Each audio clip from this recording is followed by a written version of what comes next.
Today we are going to learn the angles made by a transversal.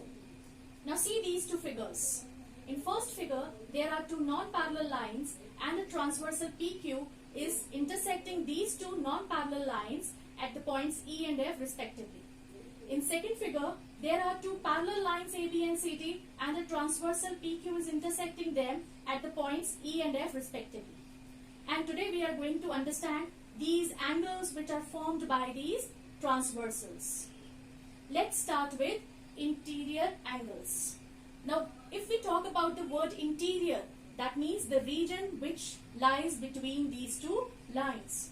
So, interior angles are the angles which are formed between these two lines by a transversal.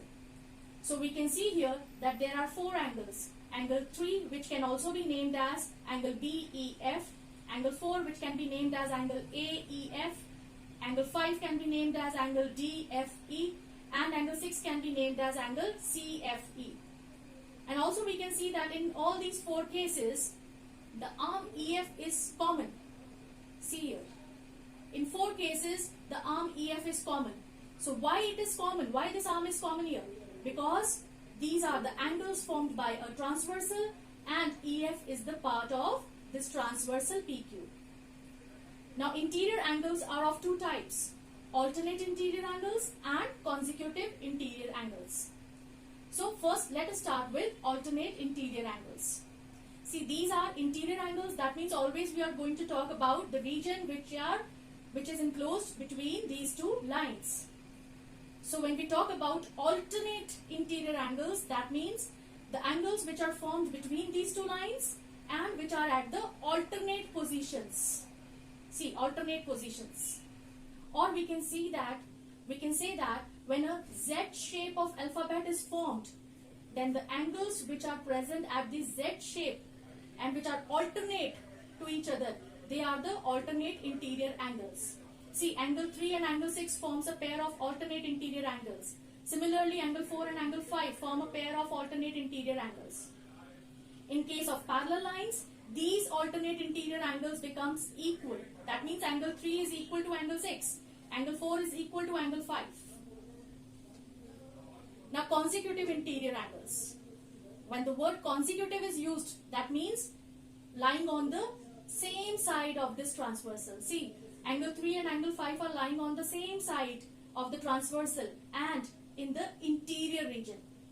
Similarly, angle 4 and angle 6, they are the consecutive interior angles because they lie on the same side of the transversal and in the interior region.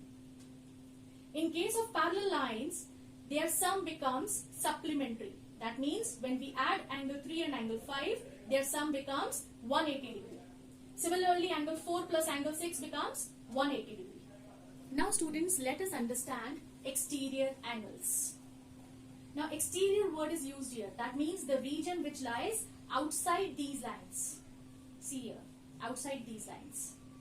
So the angles which are present outside these lines, that means angle 1, angle 2, angle 7 and angle 8 are the exterior angles. And they can be named as angle BEP, angle AEP, angle DFQ and angle CFQ.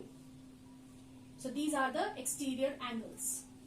Now let's understand alternate exterior angles.